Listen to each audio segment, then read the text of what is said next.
Thank you so much for joining us and being a part of this community. Here, VP of Peadbo. I'm the Client Success and Engagement VP here, and I have two amazing guests with me. One may look familiar, like kind of similar and familiar to you all, but I will let them introduce themselves in a second.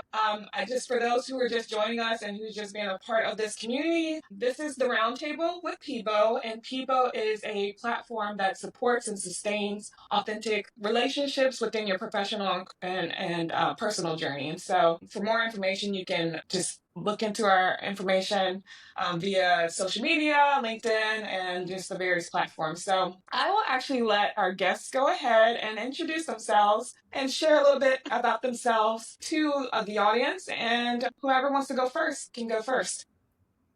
All right, well, I'm Ceara Chambers. Obviously, it doesn't mean anything that I have my sister on here doing all of these amazing things. So obviously that face is just recognizing because we're friends. Yes. Yes, identical twins. But what I do, I am the founder of FOUR Pilates, a Pilates studio out in Washington, D.C. I started this company about a year or so ago, working within the community at rec centers and just providing into underrepresented communities what Pilates is in the Black and Brown communities. And with that being said, I ended up opening my first business, brick and mortar, this past March. So I have been just ripping. Check her out, y'all. Check her out. Check me out. So yes, that's a little bit about me. I've been in the game or been doing Pilates for over 10 years and obviously been training and instructing for over 3 years. So that's a little bit about me, but I'm not going to take over all the time. Thank you. Hi, everybody. My name is Dominique Austin. I am a holistic clinical mental health therapist. So I've been doing clinical mental health probably now for almost 8 to 10 years. I came into the field as a social worker, and then I kind of switched over into counseling. My target population is domestic and sexual assault victims. So when I say a holistic approach, I do have the clinical background, but I have an appreciation for body and movement, whether it's yoga, Pilates, the spirituality side of it, and then of course, we incorporate that mental health. So my 9 to 5, I work at a clinic and I am a school counselor, but I do have my own organization called Journey to Authenticity. And it's just a reflection of my own personal healing journey and really just being able to share that like we're all in this together, we're not alone, and being able to connect like-minded women who are going through similar experiences that I've had and give them the tools that like it is possible to have an authentic journey and be free in your healing, to have freedom from the things that you may have went through in your past. So that is me. Oh my gosh, so y'all probably already are excited as I am right now, but no, I'm really excited. I'm super excited. Like our audience is probably super excited too. So you might be wondering why I selected these two individuals to be a part of this. Obviously, they're amazing, but they are also a part of my network as well. But the topic today is about balancing ambition with wellness and personal support. So who wouldn't be better than the two of these amazing women to share their experience and their professional and personal journey and how they got to where they are today? So, right after the gate, my first question, and whoever wants to go first, my first question is, who on your personal advisory board reminds you to slow down and take care of yourself? Whether that's weekly, daily, monthly, or just just asynchronously, like, what does that look like? I guess what I would say is my community, honestly. A lot of the people, like you said, a lot of these individuals in your circle are very educated. I mean, even if they don't have the education side of it, they have the background in some of the things that might be tied to your companies. Like my sister. I mean, I can't, I can't, get the wisdom from. She's like my mirror with the 2 degrees and then some. And I lean on her for, advice. And she has even a plethora of people that she works with, as she's worked over the years, who have the knowledge that she might be able to, provide to me. And then obviously I do have some mentors. I reached out to my mentors who taught me my Pilates certification. And they reached out to people who look just like me, who've been doing it for 15 years, and I was able to get a mentor out of it. A Black woman out in Chicago who's been running her business for 15 years, still successful, and continues to grow. So you definitely have to lean on your community because you never know what's in your community until you ask. And then these people come out of nowhere and you're realizing that what if I just sat there and didn't say anything and just like, figured out on my own. So that's who I pretty much lean on to get my thoughts out of my head. Yeah, no, thank you for that. How does that, like, when you're having conversations with them, and personally, I personally know you, and maybe some folks, and Dominique personally knows you, obviously too. But for the audience, what does those conversations look like when they talk to you about, hey, you have this on your plate, and you're juggling this? Like, how do they help you navigate that, and essentially like self care and slow down, or maybe I don't know. I mean, honestly, I feel like, girl, you be going. So, like, what does that look like? I could say that, but I would love to hear from your opinion. Like, what does that look like, those conversations? It's, my mind does run. My sister does know me really well. She knows I do a lot of things at one time. And I think, I think you have to be completely yourself first when you talk to these people, because if you're providing false narratives about who you are, you don't know what they don't know what to help you with. So I think you can't be pretending like, let me just pretend I'm the best person at what I do, for one. And then when you come with a completely like not say a train wreck, honestly, just with the energy that you have, like you seem like you are obviously juggling 700 things. They're going to look at you like, they went through the same boat probably. Most likely 80% of the time they went through that same boat. And they're like, slow down. Yeah. First, let's figure out what's your top 3 things that you need to focus on. Right? Let's figure out the first top 3 things, and then we can figure out the other stuff later. And then they kind of, let you just sit down and hone on those 3 things, and then they kind of figure out what they need to help you with. What advice can they provide to you to kind of figure out those top 3 things? I've went through those same things, so this is how I approached it. I've been doing this for 15 years. This is how I approached it. It worked for me this way, and I did it the same way you did it, and it didn't work out in this geographics, right? So maybe it'll work for you. Give me those ideas of why it probably will work for you. We got to figure out why it will work for you, and it didn't work for me. You know what I mean? So I think they kind of make sure you slow down, especially if you're doing something. Again, you're doing a lot of things. Sometimes, again, having to be completely who you are is super important for one, and then being able to kind of express yourself, because it's just like therapy with them. You don't want to pretend like they know everything. They don't know anything in your life. They only get the window of who you are on the outside first, and then figure out who you are inside by you completely being transparent with them too. Right. So right. I think that's how I had to approach it, because it wouldn't work that way it wouldn't be successful if you didn't completely come with all of the bells and whistles that you obviously can hold for them. Yeah. Thank you for sharing like how vulnerability like opens up doors with the folks in your community. So Dominique, do you have any thoughts on that, and like who's those folks that you tap into to slow down, and about vulnerability and other areas? Yeah, I'm definitely very aligned with Ceara when it comes to like 15 tabs open in my brain of all the different activities and the businesses ideas I have and what I want to do next. I just relocated to the DMV area probably like 5 years ago. And so I feel like there's 2 communities of support that I have. One is more like my personal, my family, the people that have seen me grow up, and they know, because I can put on a good mask, like, oh, I'm good, I'm figuring it all out. But they know me well enough to know when my behaviors are a little off, if I'm not picking up as much as I usually would. My grandparents actually owned a church. They still have it. So it's probably, I'm about to be 30, so about like 30 years. And so they did the work of ministry. And so when I moved, or when I got into this field, my grandfather was always like, he'll just randomly call me. He's like, I'm doing a check-in with you because you can't carry it all by yourself. I know how it is, like, to carry other people's stuff and nobody asks you, how are you doing today? And so I think he really initiated that with me. I feel like my mom and my grandmother, like, they do a really good job of just reminding me to like take a day of rest, or, I may be on the phone complaining to my mom and she's like, turn your phone off. Just take a day. Like it'll be there, when you get there. But then I think on the professional side, it does help working in my field, because that's something that they reiterate. Like, you will have emotional burnout.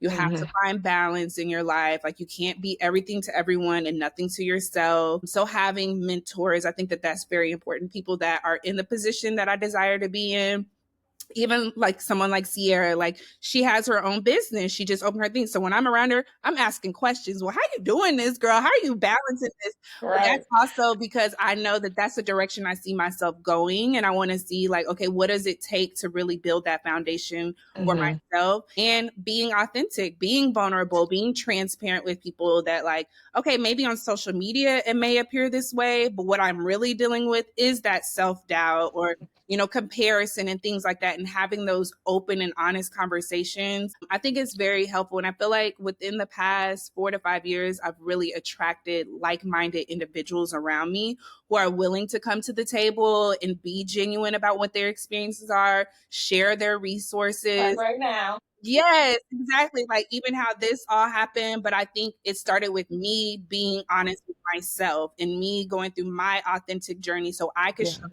and show people like I'm a real person. I'm not perfect. I don't have this all figured out. I don't care what my educational background is or whatever that is. I'm a human being. Like Right. that's first. And so I feel like that helps me to attract like-minded individuals who want to pour in and give me that assistance, or just ask me like, how are you doing for real, Dom? Like, what's really Mm-hmm. wrong with you? So I totally agree with what Ceara was saying.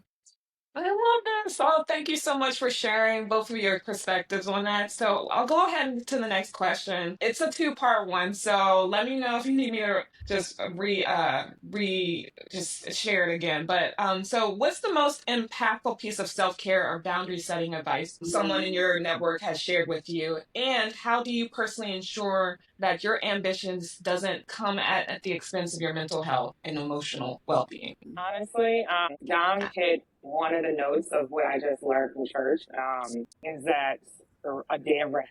I heard my pastor mention that, and I literally thought, I need that because I was going 7 days a week. And Mm-hmm. then thinking in my mind, I just literally wanted to make sure my day was focused on church or something like that. And I wanted to make sure that I just had that day taken off the schedule for just not, just for myself, but also my instructors. But I heard it again the next week, right in church. And I'm like, and I was booking stuff during the day of rest. And well, at the time it was a day of rest. It was literally just a day to make sure I could focus on just Yeah. taking a moment. But then when it came to reiterate without even being planned, I said, Mhm. you know what? I got to listen to the pastor. It must be speaking to me and taking that day of rest because again, that pastor isn't physically talking to me, but I But that's literally the lean Holy on church. Spirit, right? Yes, Right. That's the Holy Yeah. Spirit just saying, like, you're not Mhm. doing what I said you're supposed to be doing, like Yes. rest. Exactly. And that's what I wanted to do. I wanted to make sure I spent this day to, focus on myself and my health. Right. Mm-hmm. And it came back full circle and slapped me right in the face and said, you got to do it. Cause it's like, what day would you take during the week when you Mhm. know you're busy? So if Sundays has to be your day, you have to make it your Sunday. So Mhm. no one hears from me on Sundays. Okay. So That's if they do hear from me, it's from personal. It's personal conversation. It doesn't have nothing to do with work. It doesn't have nothing to do because there's no way we're human. Right? We're not Mhm. robots. We're completely human beings, and we gotta let the world keep on going and let ourselves take a moment and take Mm-hmm. just a nice moment for ourselves because we need to rest and Yeah. getting that Especially during hours times like this, right? Yeah. exactly. So I think if I answer both questions at the same time, I You think did. You yeah, did. I think that's what Thank you. I leaned on that person from telling me that, and then obviously the universe talking to me as well. So Mm-hmm.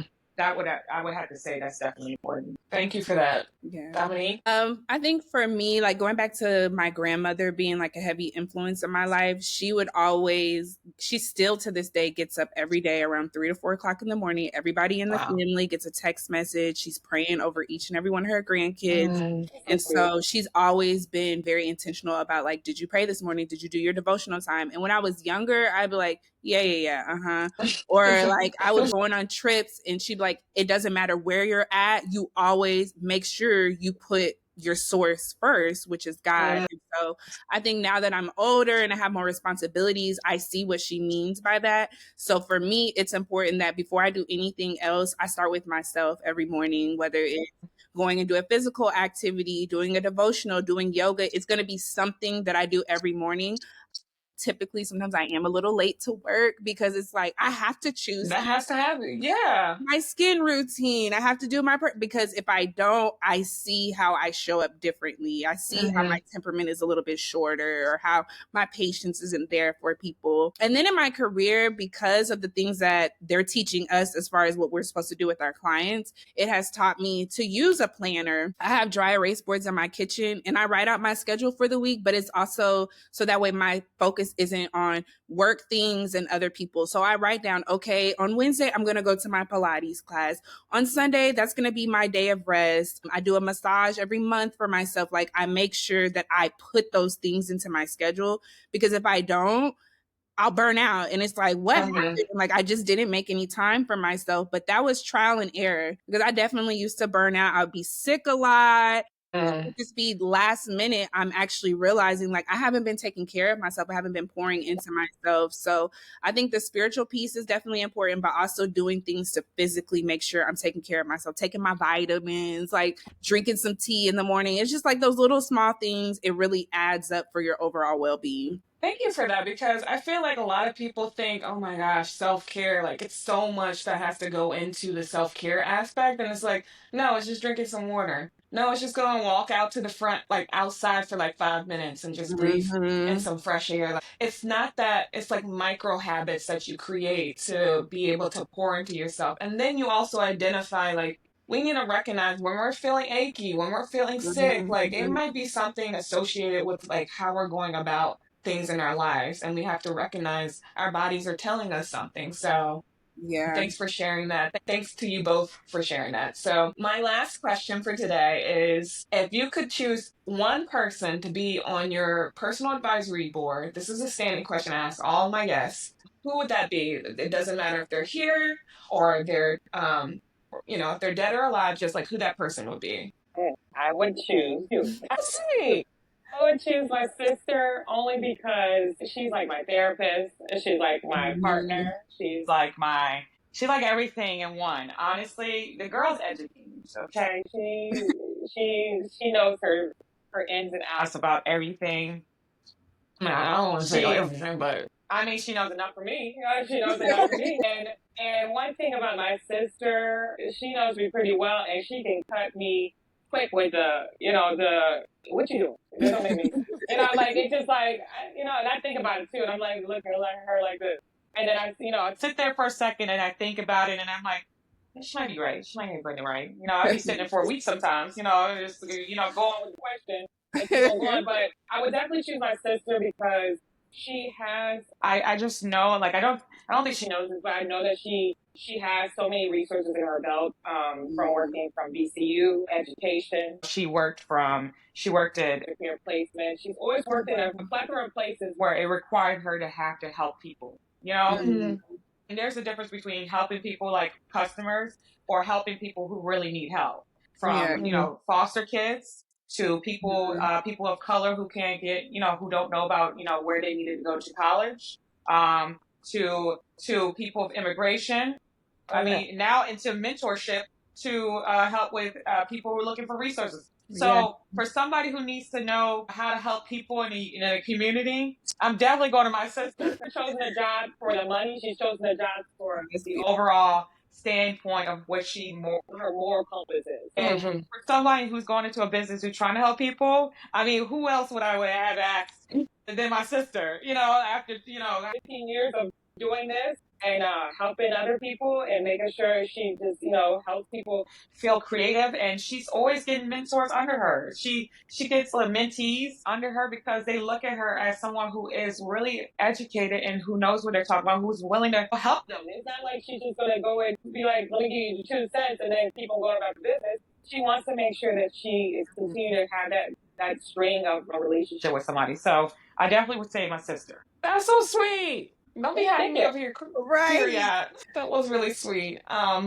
Yeah, like that's a hard transition to Dominique, but like, Dominique, like, no, for real, I might need you to be on my board too. I'm here. Yeah, for real. For me, and this is probably like more recent, it would be my mom. I think that as I'm like really going into like adulthood and womanhood, I have much more appreciation for who she is as a woman. Mm. And the sacrifices that she took to raise us. My mom is an instructional coach, so she teaches the teachers. Growing up, she was a teacher, and right now, like I said earlier, I'm a school counselor, so I'm working in the school system, and that was something I was completely avoiding. I did not want to be anything near what my mom was, and it was.